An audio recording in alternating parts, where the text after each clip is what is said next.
ECSI fans, you want to revolutionize your sports investing habits? Allow me to tell you about WagerWire. WagerWire is an app that helps you become a superior bettor by allowing you to sync all your sports books and track all your bets in one place. See your current action, your betting history, and stats. You could also sign up for sports books and collect bonus offers. Follow them at WagerWire on X, as it's the best account on the platform. Head to App Store or Play Store now and search WagerWire and download the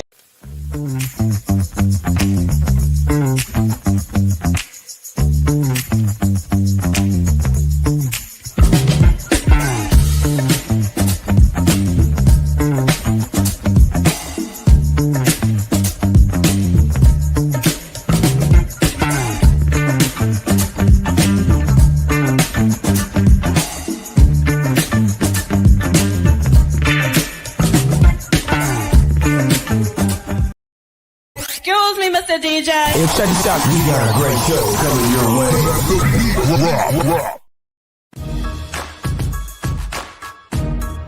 From the ECSI Sports Studios, it's the Midday Market Report with Jeff Dawson.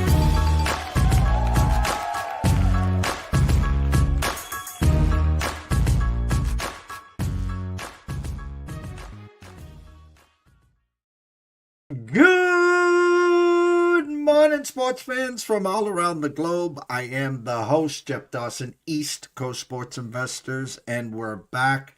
Third show in a quick 2 hours. Shout out to Scotty Webb as we break down our breakfast bankroll early in the morning, Monday, Tuesday, Thursday, and Fridays. Quick guest with Andrew McGinnis at Wager Talk, talking some hockey, some college hoops, and a quick NFL breakdown of the Packers and Bears. Now, in his weekly spot, Mr. Nick Hathcoat. Go follow him at nhathcoat413, Insiders FB on the Twitter, as we're here to talk some college football as it's championship weekend, of course.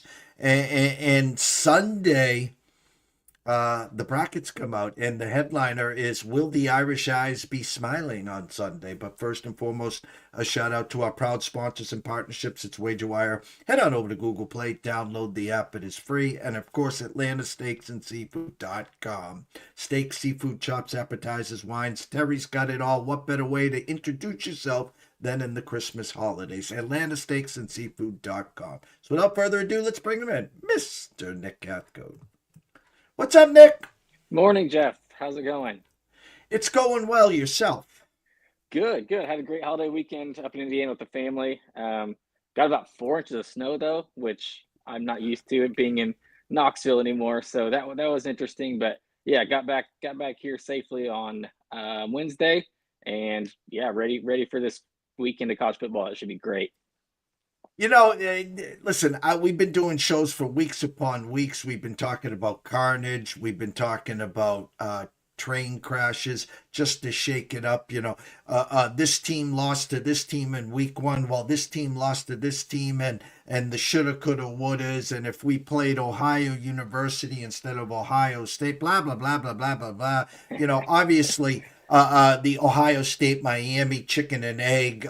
We can go back and forth. Texas, whining. Coaches, already 19 coaches have left the building. Some coaches play today.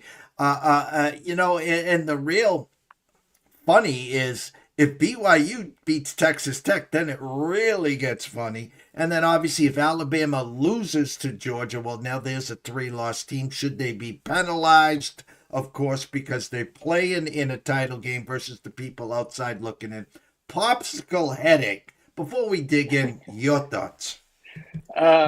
Yeah, headache is one way to put it. There's so many, and I'm sure we'll get into it. There's so many different outcomes based on probably about 4 of the big 6 games are going to make a difference this weekend, which is great. Some of them are not great on paper. We'll admit that. But the ramifications they have looking forward do. Big picture, I think these conferences, it's tough now that these conferences have gotten so big, because you can't have exact schedules anymore where they're just going to match up. Like, you look at A&M's SEC schedule this year versus say Tennessee's or Florida's, or Alabama's is a great one. So that's tough. And then you look at the Big Ten. Oregon basically avoided got to avoid Ohio State, avoided Michigan. So there's just some big teams like that are, I wouldn't say getting the easy way out, but their schedule is lined up that way this year. And it's the same thing. You look at Miami. Miami's the best team in the ACC. I don't think anybody would dispute that right now. And not even in the ACC championship game because of the way their conference is structured, which I think is absolutely stupid. We might get into that, but they kind of screwed themselves on that one. So yeah, this big picture, it's going to be a mess. There's a way where no chaos happens, and that's possible too. But we know how these games go. Something weird is going to happen this weekend. You can almost guarantee it. I got on my soapbox yesterday with Matt, and it was funny. Matt's like after the show, geez, great debates. We're not used to some debates. And again, this is my thoughts, and I'm not here to pump my chest out. And the same, we're just talking sports, something we love and enjoy. And I'm going to say something to you, and I don't want it to rub you the wrong way. Okay? I know you're a big Irish guy. And here's my thoughts. When I was growing up, when I had hair, and when I was this wise guy that knew everything when I knew nothing, Notre Dame ruled the roost. They had their own network. They were on at 2:30. The world stopped to watch Notre Dame. And now we're into where these guys are getting paid. And if they're not getting a raise or they didn't get the promised playing time after 1 year, what do? They just jump in the transfer portal, and whoever pays them the most, they go there and start over. Your Notre Dame team doesn't have a conference in football, but it plays in the ACC and everything else. And I said this tongue in cheek, but I'm being serious here. Should you be in the playoffs? Yeah, you should. There's no doubt in my mind you should be in the playoffs, and especially you were the runner-up last year, okay? But I am going to tell you, I'm going to look you guys straight in the eye and say, here, it's clear and simple. I'm going to give you 1 year. I'm going to give you 2026 to play out this schedule again. By 2027, you better pick a conference, whether you want to play in the ACC or you want to move to the Big Ten, and that's it. Otherwise, you're going to be more outside looking in. I disagree with that. I see where a lot of people come from when they say that. And I don't think, because it's such a big, I guess it's on the premise of other teams refusing to schedule Notre Dame in the future. They already have most of their schedules built out through 2031 right now because of their NBC contract. So that's not happening. Revenue comes, like, teams get so much revenue also from Notre Dame being on NBC that teams want that little bump. Like, even like whether it's Texas A&M, there's a reason Texas A&M wanted to come to Notre Dame. There's a reason we played Miami 2 years. And every year, like, Georgia came in, Clemson's come in. So it's one of those things. I don't think the teams are going to back out of it. Now, in terms of joining the conference, it would obviously be the ACC that they would join just because of that contract that they have in the other sports. Now, what people don't realize, or just I don't think have paid attention to, is since Notre Dame signed that contract 5 years ago where they have to play, I believe it's 6 ACC games every single season, they're 50-7 in those games. There wouldn't be much of a difference. They also were in the conference officially in 2021 because of those scheduling conflicts because of COVID. They won the ACC that year. Like, they beat Clemson and won the ACC. So I don't think there'd be any difference from that standpoint. It also, if they were in the ACC this year, their strength of schedule would have been worse than it is now. Their strength of record would have been worse. Their FPI would have been worse. Everything that we look at analytically would be worse. And they also wouldn't have played like A&M at that point. So you're talking they're either one loss, well, say Miami still beats them. Then who's the toughest team they played then? Is it LSU or Louisville, SMU? So I get where people come from that standpoint, but they're not joining the SEC. They're not joining the Big Ten. So it would only be the ACC, which would only hurt them. Yeah, but Duke at 7-5 with a win is in the tournament. Why? Because they won the ACC title. They still wouldn't be in, I don't think. As long as James Madison takes care of business today, I think they would end up with they'd be two Power 5 teams because Duke wouldn't be ranked. But correct me if I'm wrong. If I'm wrong, I apologize. If you win your title game, if Duke wins, they're the SEC. I mean, yes, the ACC champs, correct? Correct. Now, don't you get an automatic bid if you win? Okay. No, so that's where there is some discourse there. So it's the five highest ranked or five or six highest ranked conference champs. So James Madison would be a conference champ, ranked higher than Duke, and either North Texas or Tulane, whoever wins tonight, would be a conference champ over Duke. So they would be the odd man out. Now that's why I said the ACC has absolutely screwed themselves by doing it this way. Because if it's Miami, they're higher ranked. Virginia will be higher ranked. But yeah, if Duke wins with 5 losses, the ACC might completely get shut out unless Miami ends up getting in as an at-large. All right. So, all right. But again, my misunderstanding, in other words, win your title game, you're in. And James Madison, we know, well, not we know, on a If neutral Virginia field. wins, if Virginia wins, they're automatically in, no matter what. Correct. Like as long as because they'll be ranked higher than James Madison. James Madison, I think, is better than North Texas and Tulane and Duke. I think they're better than Duke. I don't know about the other two because the schedule's it's so hard to tell between those teams because I think North Texas and Tulane have played such a tougher schedule than James Madison has. So that's kind of where it's tough. That would be one like you'd have to kind of see on a field. I know North Texas would be a 7.5 point favorite over James Madison. I looked at that earlier this week. So that actually did surprise me. It was that big. I assumed it'd be somewhere around like the 3 or 4 range. But yeah, what I don't want, that's the bad thing. I do not want Duke winning because I don't, just as a college football fan in general, this has nothing to do with Notre Dame or anybody else. I don't want 2 group of 5 teams in the playoffs. We saw what happened last year. We've seen what happens like when these big schools get a small school in the tournament. It'll be ugly. Like I don't want spreads of 21 in the playoffs, especially twice. Like we're going to get one, like whether it's Georgia facing North Texas or Tulane, or it's if A&M, any of them, it's going to be a huge spread. And I don't want 2 of those games where we just get blowouts. I want the best. If it was up to me, I'd have the best 12 teams in. I'm going to give you a little scenario here. I want your thoughts, and you can use your Notre Dame eyes as well if you want here in this regards. Georgia, who's already lost to Alabama between the hedges, who Kirby Smart is 1-7 against Alabama. His only win was in the national title win, which a couple years ago, Alabama had to win to get into the Final Four in the SEC championship. Georgia was in no matter what.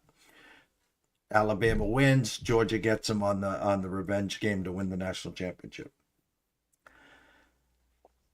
Alabama loses opening week to Florida State, 13-point favorites, and then they got on a roll. They looked good. They looked the part.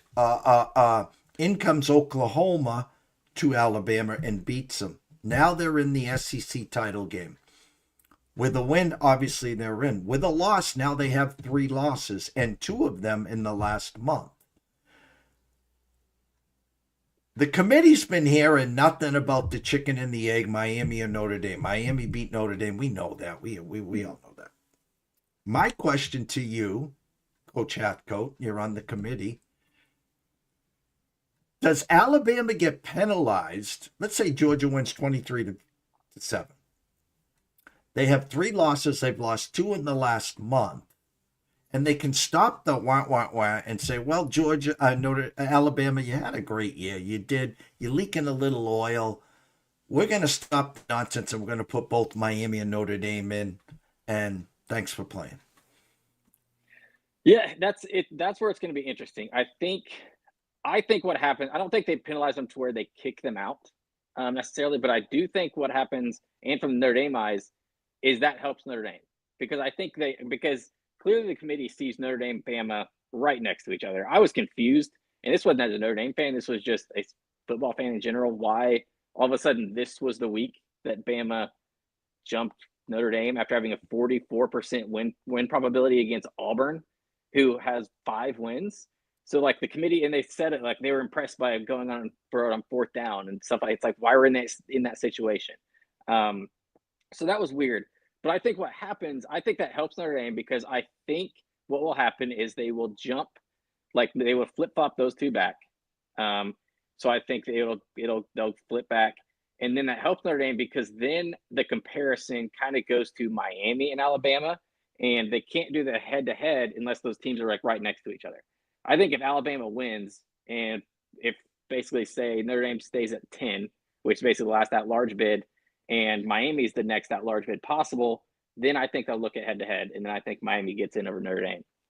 So you're still sticking with that, huh? I really am. And because they keep saying it and they keep reiterating it that until they are comparable, that's when we will do the head. That's when head will matter the most. I don't think they're that close. And people are like dogging on the committee, but Notre Dame is ranked like for some reason they don't notice that Notre Dame's ranked higher than AP poll, the coaches poll, FPI, Sagarin rankings, everybody's power rankings, but everybody's focused on why are they ahead of Miami in the playoff? So it'll be if you said it earlier, if BYU wins, that's all out the door. Both Notre Dame's out, Miami's out. I think that's completely out the door at that point. So yeah, Notre Dame is big Georgia fans and even bigger Texas Tech fans this week. And they've been Texas Tech been my dark horse forever. I went on a rant, and I'm like, what? I keep asking everyone on our shows. I'm like, what am I missing with this Oregon team? I don't see the flash and flare of Bo Nix in the past years. And it was like the committee was listening, and they finally watched Texas Tech on Saturday, and then they watched Oregon, Washington. They said, "All right, Jeff, you're right. We're going to flip flop those two teams." Yeah, I think it's so week to week because the only reason they're ahead of Texas Tech in the first place, I think, because of their only loss was Indiana. Not a bad loss, obviously. They're one of the top 2-3 teams in the country. And then it was the week before was they beat USC, and Texas Tech beat I can't remember who it was that week. Maybe was it Arizona, maybe, but it wasn't anything impressive. And then you have Oregon, Washington, and then Texas Tech wins blowout fashion again, and it's just like okay. We now this week we think eye test says more that Texas Tech is better, which I agree with. I think Texas Tech is better than Oregon from what I've seen, just because their offensive and defensive lines are stacked, and Barry Morton seems fully healthy. We'll see. He hasn't had much contest the last couple of weeks to really prove it. So BYU will be a test for sure.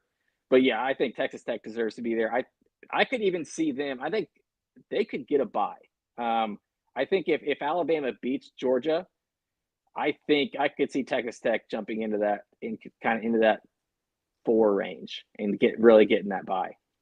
Oh no, they're at 4 now. Oh, they're at 4 now. Okay, sorry. I was what was I can't remember what scenario I was thinking of or talking about. Because Alabama, I guess if they beat Georgia twice, like people have been talking about them getting a bye. I don't think they deserve it, but it's possible just because of the wins they have on their schedule with 2 losses. I think it should be Texas Tech getting a bye. I think they deserve it, especially if they look good against BYU again. Then and they can say also their only loss this season was with their backup quarterback against an Arizona State team who's not great, but they're not bad either. And that even came down to what there was like a 20-second. It was a 20-second touchdown with 20 seconds left, like 75-yard touchdown pass. So it was kind of a fluke, anyways. I think Texas Tech. Can they win it all? I don't know. That's still kind of left to be seen. But I think they're probably one of the top 5 or 6 teams. Answer this for me. Another me and Matt debate here. Ohio State, Indiana, Big Ten championship last year. Ohio State on the sidelines after the Michigan loss, haven't lost since then. Got an extra week to sit in their poop, an extra week to regroup, and then they just steamrolled. They did, if I remember correct, open up against against the Vols there.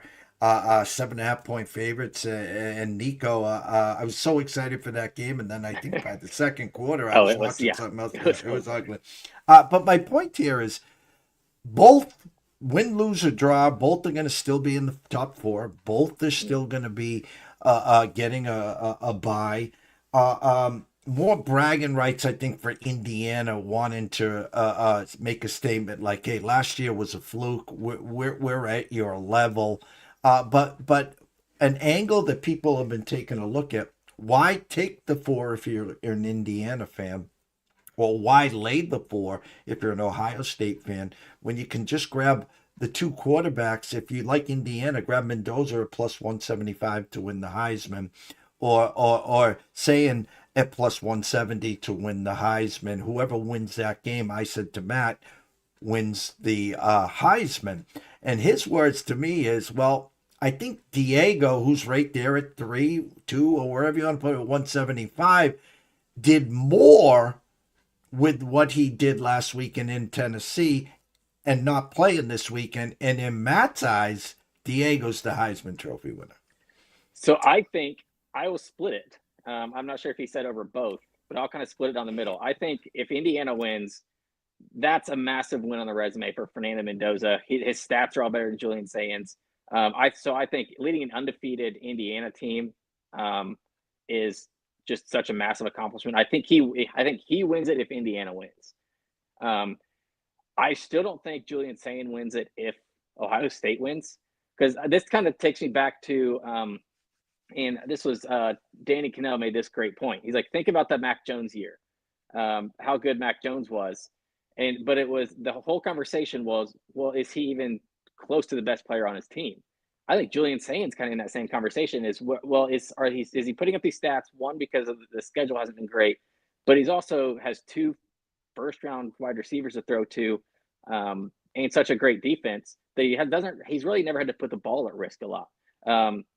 His pressure percentage on the year is 8.1% of dropbacks. He's been pressured. That's insane. Like you or me maybe could complete a pass when nobody's in our face. So I think if Ohio State wins, unless Sain just goes berserk, which I think is going to be a low-scoring game, so I don't see that really happening. I think Pavia wins it if Ohio State wins the game, but Mendoza wins it if Indiana wins the game. Love the thought process there. Great job there. Great job.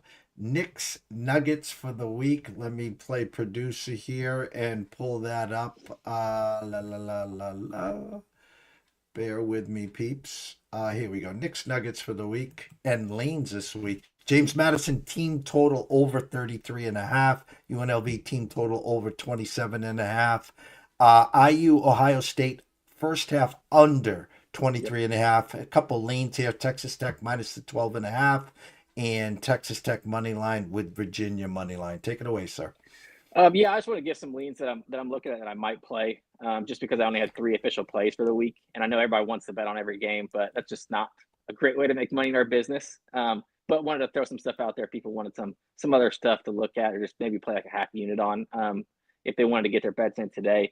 Yeah, James Madison team total. This is more of a spot play. Like Troy's defense is not bad, but James Madison has just been rolling people. I mean, we look 4 of their last 5 games.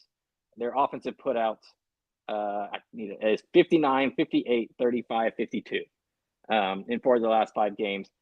And the other one was Washington State, who we also, that was a debacle. So that I kind of wrote that one off.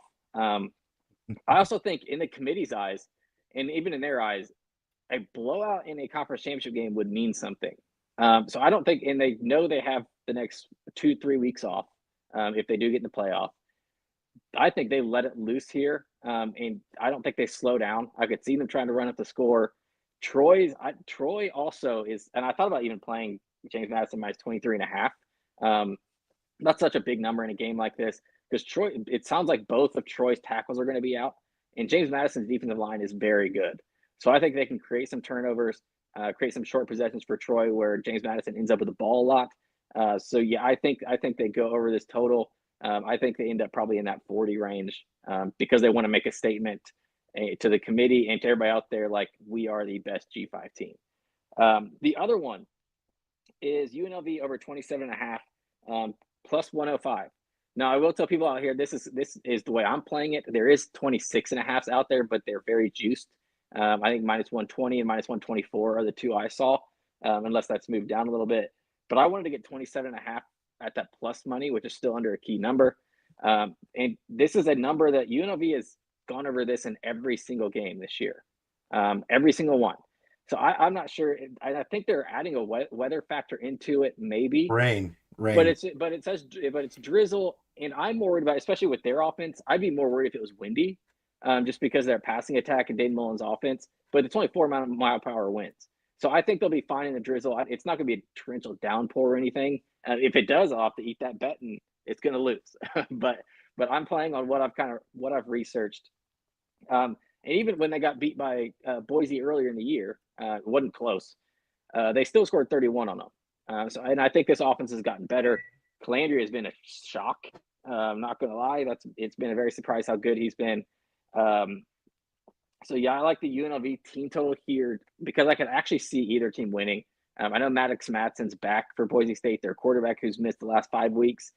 But also, what shape is he in? Is he fully healthy? He hasn't played a game in, like I said, 5 weeks. How crisp is he going to be? So I could see either team really winning this.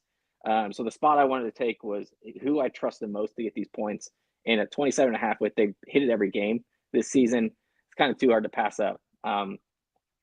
The last official one that I have so far, the under 23.5 in that IU Ohio State game. This is one of those it happened. I think it hit in 3 of the 4 big ones last year, the first half unders. So this is one I just think this is these two teams who we can both admit haven't played the toughest schedules. At least their offensive hasn't. And I think this is going to be one of those feel each other out type of games early, where both will try to establish the run game. Both defensive backfields are very, very, very good. We saw what Indiana did to Oregon. We saw what they did to everybody else they played. They don't give up many points. So I think this is low scoring early.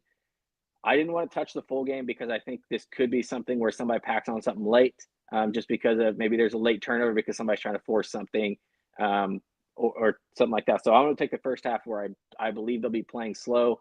Now, I will say this is what I'd be most worried about is both these offenses can be so explosive that you're kind of in that danger of Jeremiah Smith popping a 75-yard touchdown in the first drive of the game, and you're just like, oh crap, that might be dead already.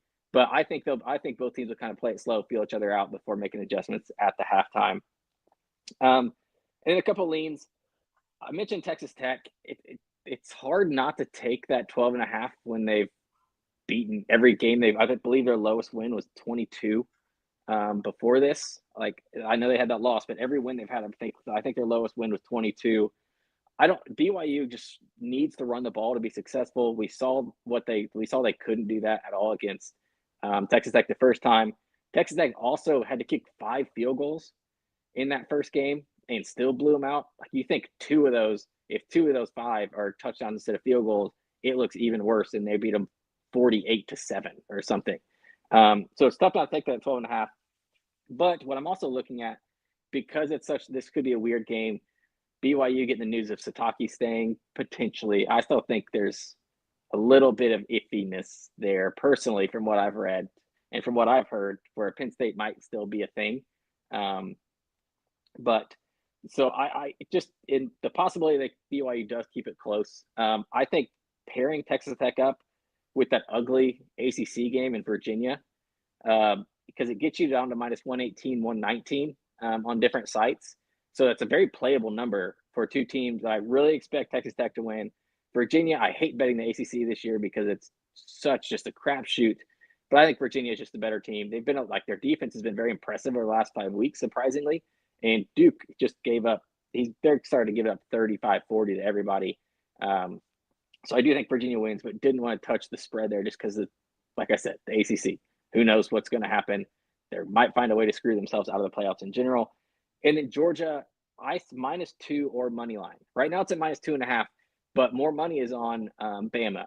And this is, you always get the big game. I'm going to wait. This is one I'm waiting on until tomorrow, and possibly later in the day tomorrow. So this is one I'll probably post by itself if I play it, because I'd rather get that -2 number. If people haven't been paying attention, 2 has become more of the target number in college football this year as opposed to 2.5, because of those playoff rules and having to go for 2 in the playoffs. You can also see this being, like, I think everybody can't you 23-21 game. It just feels like that, where like it just one of those to me. So I'd rather have it at 2 or the money line. Now I think the money line, you might be able to see it right now. I think 134 was the lowest I saw. So that's not out of the realm of possibility for Georgia at -134. and I'm not going to promote any books, but like every book basically is going to have a boost to use, like a profit boost to use on a game. Wouldn't hate using it on Georgia money line here and get that minus 130, 135 down to like plus 100. I know it limits you to what you can have, but if you want something on the game, you could use a boost there. But yeah, I'm going to wait for hopefully 2 hits tomorrow. Right now, live at the Circa, 132 Georgia 132. money line, Alabama. Excuse me, plus 112. Basically, all the shops have that minus 135, 136. Of course, ESPN, whatever, is at 140, of course. But again, so many big scenarios. Again, the real train wreck, obviously, is BYU. And I'm glad you brought that up because I was wondering the same thing. Coach is back, new sense of life. He's not leaving us. And here's the real funny. The line was 5 or 6, and it's they corrected now to 12. So that's a big jump. And it's almost like, what it reminds me of, Nick, is people that have not been following a team and their destination. And now all of a sudden, because of the lead up to championship week, they're like, oh shit, look at this team. Look at what they've done.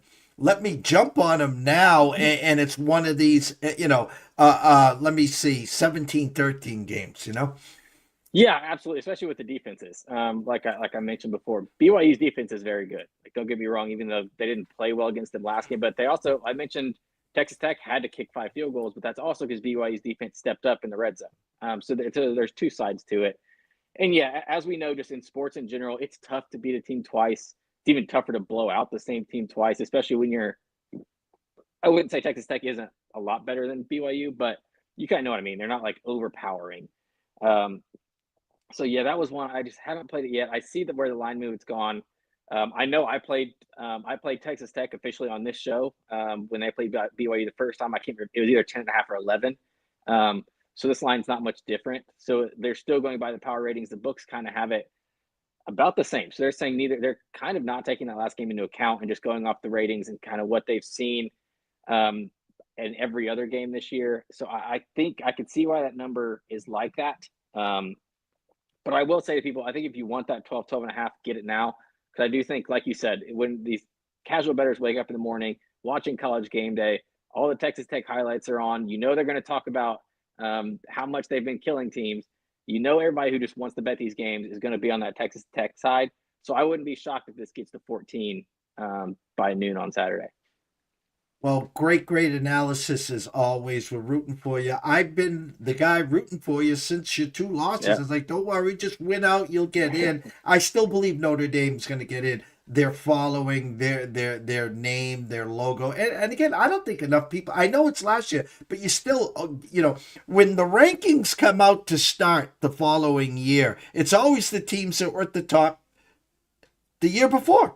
And here's a team that was in the championship game last year, okay? And they lose 2 games early by a field goal at Miami and then an extra point against formerly undefeated A&M. Took care of their business, got some profile wins, and not a couple of weeks ago, Jeremiah Love steamed up to top 2 in the Heisman. So again, I think you're in. I do. Unless BYU pulls the upset, then all bets are off, of course. But I definitely think you're in there. So can't wait. I'll say it this way, Rook, just the feel, just because of everything I've said on this show. I also feel like if Notre Dame misses the playoffs, they did it to themselves. They could have beat Miami. They really should have beat A&M. I think if Miami misses the playoffs, they did it to themselves. You shouldn't lose to SMU and Louisville. So it's one of those things where, yes, both teams, if no matter which team misses, the fan base is going to complain. But at the end of the day, win on the field and you're in. And they kind of had their chances. So it's one of those, like, yes, it's going to be a tough pill to swallow if Notre Dame's left out. But also, I would understand it. All you got to do is win one of those 2 games. Yeah, and it's like Sark coming on his press conference, and it was just so comical because the funny and the moral of the story is pre-flop, it was nothing but Texas, Penn State, Clemson. Those guys are going to be fighting it out. 2 of those teams are going to be in the championship. And here Sark loses opening week. Arch looked like ass. And the whole season, it wasn't a dominant Texas team. And they beat an undefeated A&M team that everyone's been waiting to lose for the last month. month and a half, and they should have lost 31-3. They were losing 30-3, excuse me, at halftime, and they miraculously won. So, Sark, you did it to yourself. So I don't want to hear. And you're right. Teams, it's just life, Nick. People can't look in the mirror and say, I made the mistake. It was my fault. Take some accountability, some responsibility to your actions. Miami last year just beat Syracuse. You were double-digit favorites. You were up 41-24 or 40-24, and you let Syracuse score 17 unanswered. You did it to yourself last year. Louisville, Alabama last year. Don't lose to a bad Oklahoma team or Vandy, and you're in. Yes, it's just one of those. Yes, if you're out, you did it to yourself. So it's like I said, it'll be a tough pill to swallow, but especially because because that loss to A&M was because of a freaking kicker. That is what sucks. Where it's like the guy who's on the field for 5 seconds a game is the one that cost him a playoff spot. That would hurt, but yeah, I like you said, you have every opportunity. Everything is in front of you. Now, yes, some schedules are tougher than others, and it's tougher on the field, but it's still in front of you, and it's still your choice. Yeah, it's just comical, and it's just today's society, the world we live in. I liked the 2-team format. Well, we need a couple more. All right, so now you're up to 4. I love the 4. Well, we need to expand. Well, you should have went to 8, not 12. We wouldn't be having some of these conversations. And now, after the shitstorm Sunday, when people are outside looking in, the hell with 12. Let's go to 16. Yeah. And then before you know it, 24. Before you know it, it's going to be a March Madness tournament. Especially if Duke beats Virginia, yeah, with the ACC being left out, being a Power 4 conference, yeah, it's even though we all know this is an SEC Big Ten, that's where all the money is at. No matter how good teams in other conferences are, they kind of control the playoff. But yeah, ACC getting left out, yeah, there will be a massive, massive push for 16, and it'll probably happen next year if that happens. Might happen next year anyways. But even then we're talking about which 4-loss team should get in. So yeah, I don't know. I like it at 12 personally. I don't like the rule. I think, and this is kind of, I guess, deeper in the weeds, I don't like the group of 5 getting an automatic bid unless they have a certain standard. Like, they shouldn't just willy-nilly get one. I think there should be something where they're either they have to be ranked in the top 15, or they have to be ranked in the top 20. I would say 15. I think if you're 15, that's close enough, or a certain number of wins over Power 4 teams, so that those group of 5 teams schedule a little bit tougher and don't just rely on, like James Madison, kind of an easy schedule to work your way to 11-1 with a championship game and then get in that way. So I think there's some changes that can be tweaked.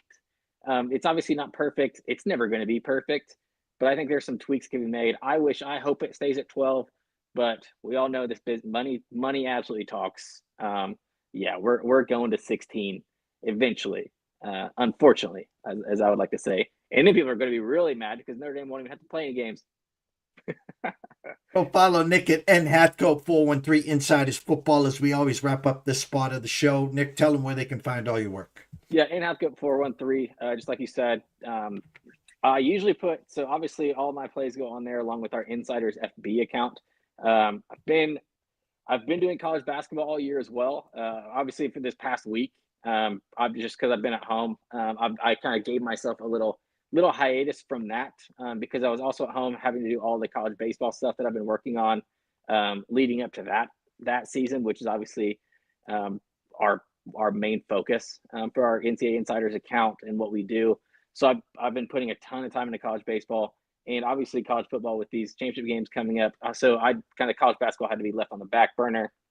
So I'll be back into that probably starting next week once this college football season dies down a bit. So those will all be posted for free, obviously on my Twitter account every day. And then yeah, our Insiders FB account later today. I'm going to be posting Matt's plays for tonight, my plays for tonight, Smitty's plays for tonight. So those are going to be free on there as well. So follow us, hit the alert just so you get them right when we put them out. Just make sure you don't get any tonight. I believe 4 games. And And I know I have a play on 2 of them. Smitty has a play on another one, and I believe Matt has 2 plays on the Friday games. So there's definitely some money to be made tonight. Well, one last look here. Knicks Nuggets for championship week. James Madison team total over 33.5. UNLV team total over 27.5 plus 105. IU Ohio State first half under 23.5 and a couple leans. Texas Tech minus 12.5 and Texas Tech money line parlay there. So I want to thank everyone watching and listening all week, especially today. 3 shows in the books. Enjoy your weekends, enjoy all the action, and most importantly, stay in your lanes. Listen, this game's around the clock. It's a marathon, not a sprint. If you're struggling, there's an 800 number. If you need help, DMs are always open. Come give us a holler. Otherwise, from myself, Jeff Dawson at EC Sports Investor, one and only Nick Hathcoat at Hathcoat 413 Insiders FP. Everyone have a blessed day, a great weekend. Stay tuned and see you next week. Go Texas and Georgia.